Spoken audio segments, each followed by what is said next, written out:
नमो नमः छात्रों। आज का हमारा विषय है राष्ट्रकवि मैथिली शरण गुप्त जी की बहुत ही प्रसिद्ध कविता नर हो न निराश करो मन को। आइए विस्तार से जानते हैं। सबसे पहले कवि का परिचय जान लेते हैं थोड़ा सा। जो कवि हैं हमारे मैथिली शरण गुप्त, इन्होंने बहुत सारी पुस्तकें बच्चों लिखी हैं और इनका जन्म चिरगांव, झांसी, उत्तर प्रदेश में 1886 में 3 अगस्त को हुआ था और मृत्यु 1964 में हुई थी। इन्हें राष्ट्रकवि गांधी जी द्वारा कहा गया था। उसके बाद सभी कहने लगे क्योंकि इन्होंने राष्ट्रीय चेतना की, देशभक्ति की, मनुष्य की सबलता की कविताएं बहुत लिखी हैं। सम्मान पद्म भूषण 1954 में मिला है। इनकी प्रमुख कृतियां हैं भारत भारती, साकेत, यशोधरा, पंचवटी, जयद्रथ वध। अब इनका योगदान क्या है, कंट्रीब्यूशन क्या है हिंदी साहित्य के लिए। खड़ी बोली को काव्य के रूप में इन्होंने प्रतिष्ठित किया और हिंदी साहित्य को एक नई दिशा प्रदान की। राष्ट्रीय चेतना, मानवीय मूल्य और नैतिकता के ये सशक्त हस्ताक्षर हैं। स्वतंत्रता संग्राम के लिए भी इन्होंने प्रेरणा स्रोत का काम किया और उपेक्षित पात्रों को केंद्र में लाना, जैसे उर्मिला है, यशोधरा है, नारी की महिमा का गुणगान किया है, उसका सम्मान किया है अपने साहित्य में।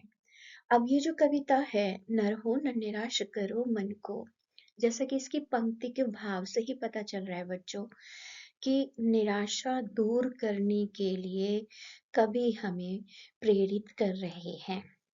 यह आत्म गौरव की कविता है, आत्मविश्वास बढ़ाने वाली कविता है, आस्था, आशा, सकारात्मकता बढ़ाने वाली कविता है। मुख्य संदेश को पहचानना, कवि क्या चाहते हैं, है ना। भाषा शैली जानेंगे, इसमें अलंकार हैं वो जानेंगे और इसे अपने जीवन में हम लागू करेंगे। निश्चित तौर पे हम सुखी इंसान बनेंगे, सफल बनेंगे। तो जो पहला अनुच्छेद है कविता का, न रहो न निराश करो मन को, कुछ काम करो, कुछ काम करो, जग में रह कर कुछ नाम करो। यह जन्म हुआ किस अर्थ अहो, समझो जिसमें यह व्यर्थ न हो। कुछ तो उपयुक्त करो तन को, न रहो न निराश करो मन को। इसका अर्थ यह है कि हे मनुष्य, तुम्हें यह जीवन मिला है, खुश हो जाओ। अपने मन से जो निराशा के भाव आ गए हैं किसी वजह से, उन्हें दूर करो। तुम मनुष्य हो, इस बात का तुम्हारे अंदर गर्व होना चाहिए, ठीक है। और अपने जीवन के उद्देश्य को पहचानो। ये जो जीवन भगवान ने दिया है, किस लिए दिया है, उसे समझो। अंडरस्टैंड करके स्टेप बाय स्टेप आगे बढ़ो। ध्यान रहे यह जीवन कीमती है, बेकार ना चला जाए। कुछ काम करो इस संसार में, जग में मतलब संसार में, विश्व में। जब तुम जन्म लेकर आ ही गए हो तो इस समय का सदुपयोग करो, है ना। ज्यादा से ज्यादा 100 साल का समय है हमारे पास, इससे तो ज्यादा मनुष्य जीता नहीं। इन 80 से 100 साल में ये हमें जो करना है, जिसलिए हम आए हैं, जो हमारे लक्ष्य निर्धारित हैं, उन्हें पूर्ति के लिए जुट जाओ। संभलो कि सुयोग न जाए चला, कब व्यर्थ हुआ सदुपाय भला। समझो जग को न निरा सपना, पथ आप प्रशस्त करो अपना। अखिलेश्वर है अवलंबन को। अवलंबन कहते हैं सहारा, अखिलेश्वर कहते हैं भगवान को, है ना। तो ये जो जीवन में आपको एक सुयोग मिला है, काम करने का सुअवसर मिला है, आप स्वस्थ हैं, हंस बोल पा रहे हैं, काम कर पा रहे हैं अपने इच्छा का, तो आप जो है इस संसार को केवल एक स्वप्न स्वरूप समझकर बैठे ना रहो हाथ पे हाथ धरकर। अपना रास्ता खुद तय करो, है ना। और सहारा देने को तो भगवान है ना, ईश्वर आपके कदम कदम पर साथ देते हैं। तो तुम मनुष्य हो, अपने मन को निराश मत हो, सकारात्मकता से भरकर अपने काम में जुट जाओ, अपना रास्ता खुद तय करो। जब प्राप्त तुम्हें सब सत्व यहाँ, फिर जा सकता वह सत्व कहाँ। तत्व यानी कि एलिमेंट यानी कि रिसोर्सेस, तुम्हें सारे रिसोर्सेस, स्रोत जो तुम्हें चाहिए, संसाधन, वो तो सब भगवान ने उपलब्ध कराए हैं, तुम्हारे परिवार ने तुम्हें उपलब्ध कराए हैं। तुम स्वत्व सुधा रस पान करो, उठ के अमृत विधान करो, दो स्वरूप रहो भवकानन को, नर हो न निराश करो मन को।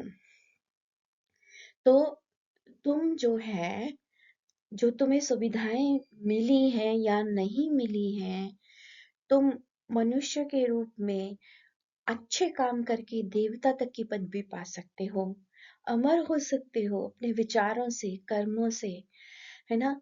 तो जो तुम्हारे रास्ते की बाधाएं हैं, उन्हें दूर करो, अपने काम में मन से जुट जाओ। निज गौरव का नित गान रहे, हम भी कुछ हैं यह ध्यान रहे, मरणोत्तर गुंजित गान रहे, सब जाए अभी परमान रहे, कुछ हो न तजो निज साधन को, नर हो न निराश करो मन को। अपने सम्मान का, गौरव का हमेशा ध्यान रहे, है ना।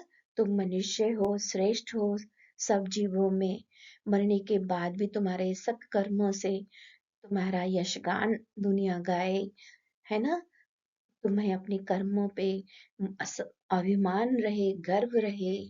कुछ हो न तजो निज साधन को, जो तुम्हें उद्यम करने का, परिश्रम करने का जो तुम्हें साधन मिला है, उसका त्याग मत करो, अर्थात समय से अपने काम करो।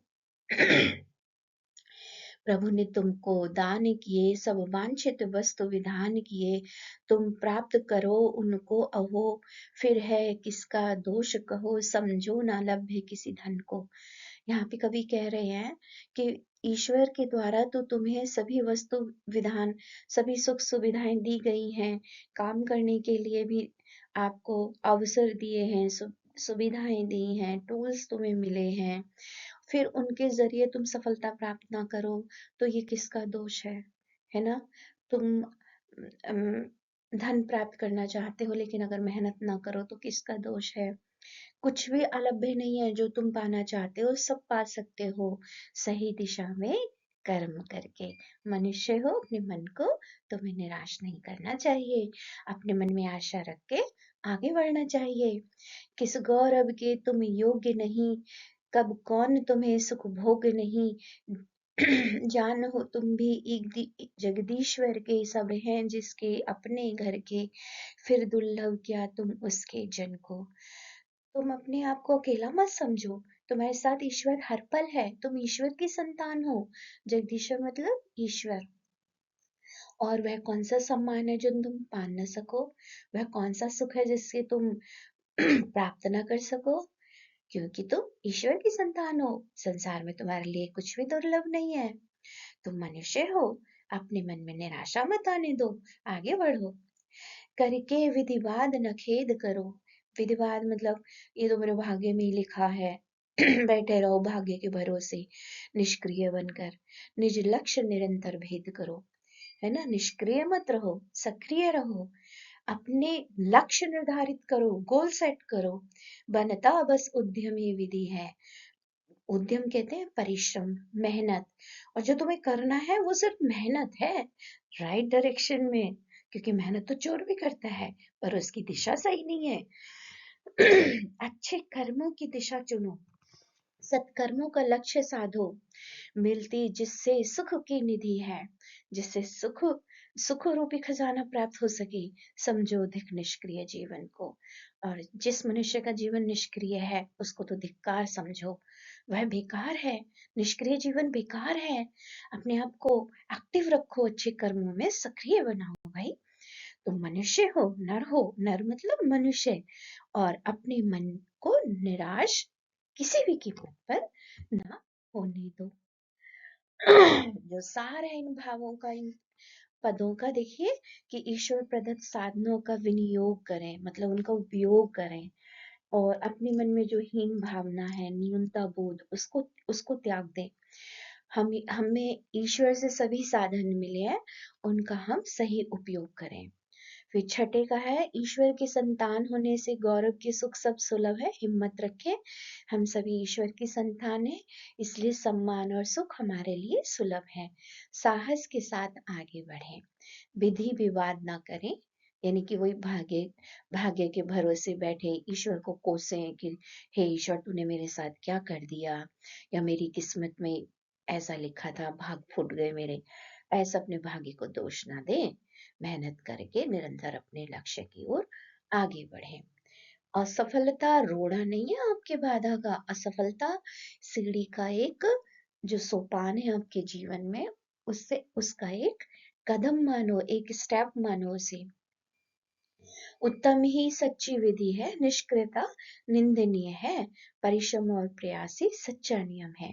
कर्महीन यानी कि निष्क्रिय जीवन निंदा के योग्य है। सब उस व्यक्ति का सम्मान नहीं करते, उसको धिक्कारते हैं, कोसते हैं, उसको बुरा भला कहते हैं, उसका सम्मान नहीं करते सोसाइटी में जो काम नहीं करता।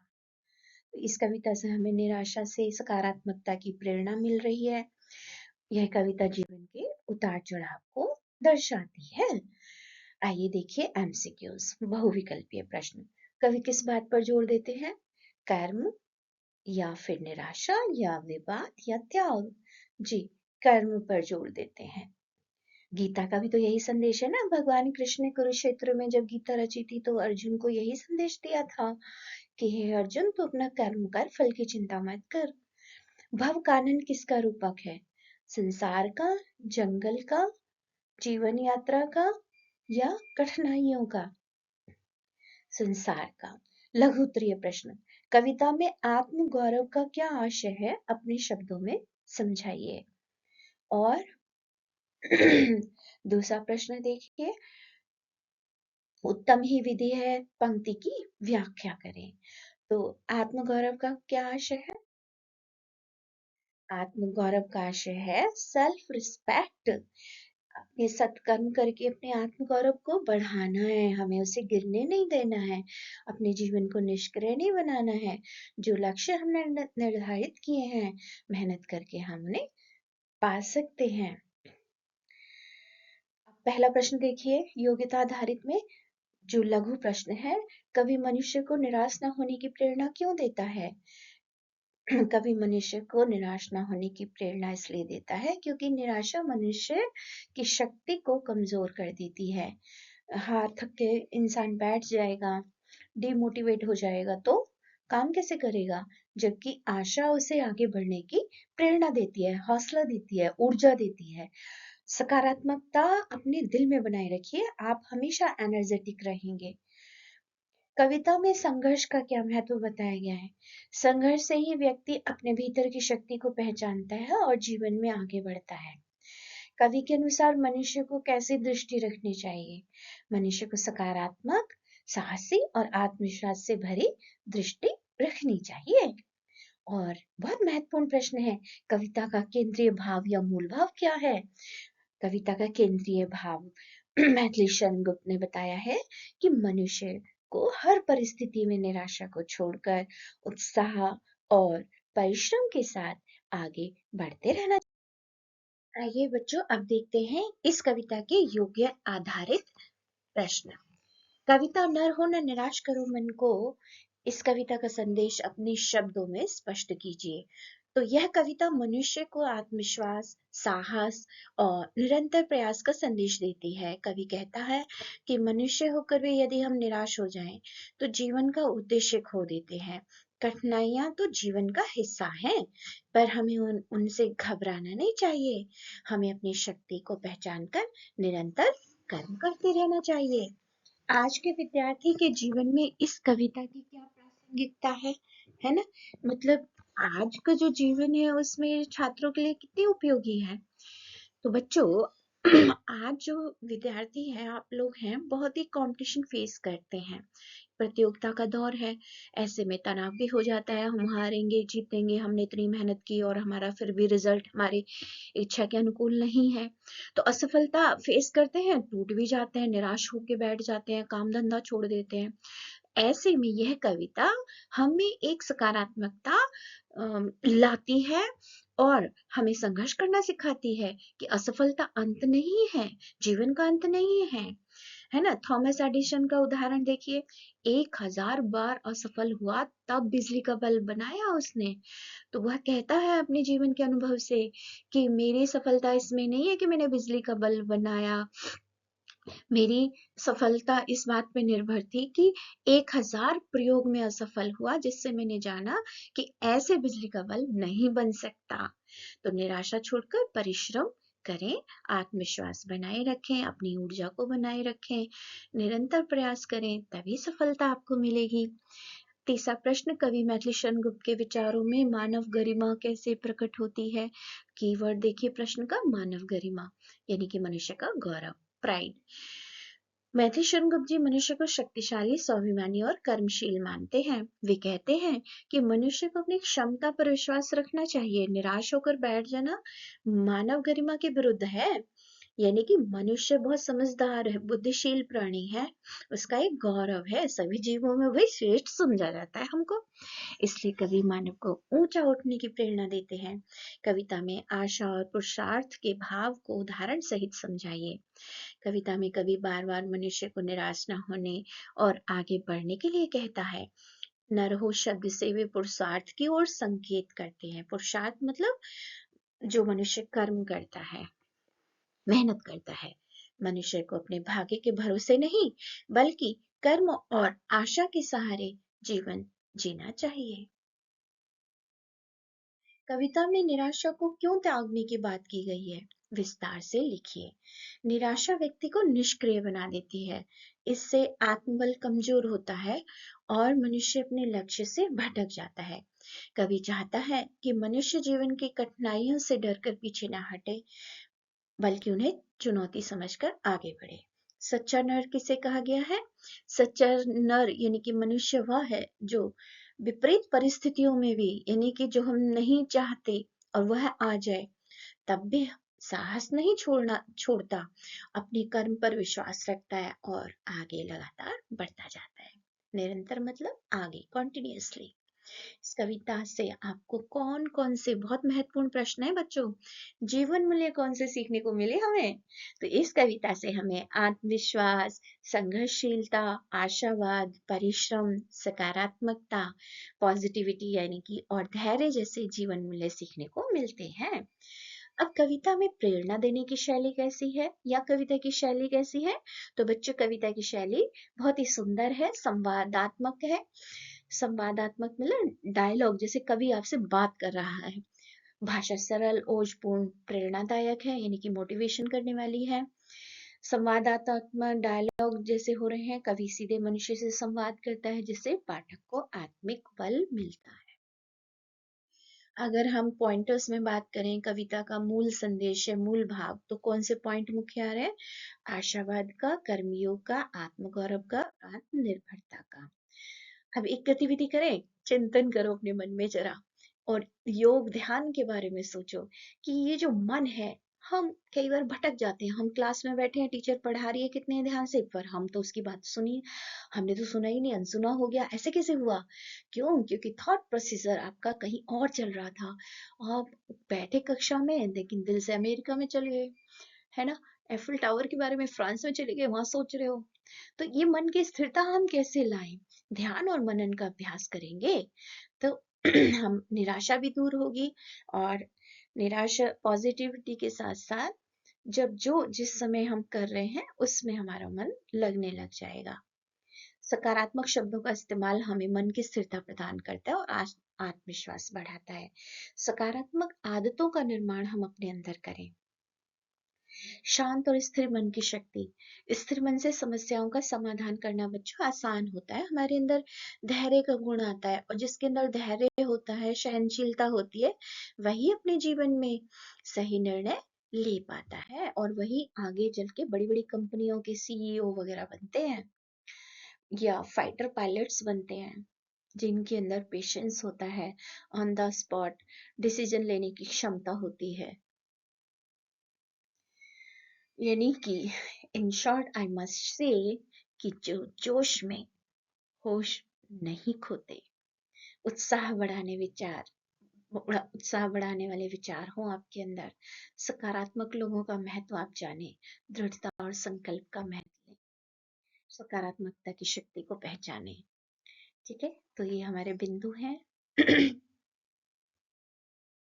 शब्दार्थ देखिए, सुयोग का अर्थ है अच्छा अवसर, अखिलेश्वर यानी कि भगवान, सुधा अमृत, कानन मतलब जंगल, दवरूप, ये दवरूप कहते हैं दावानल, जंगल की आग, सदुपाय अच्छा उपाय, अवलंबन सहारा, अमृत अमरता, मरणोत्तर मृत्यु के बाद, गौरव सम्मान, पथ यानी कि रास्ता, सत्य आपको पता ही है, सत्व अस्तित्व या सत्ता, भाव संसार दुनिया, स्वात्व अपनापन, स्व अस्तित्व यानी कि गूंजित गूंजता हुआ।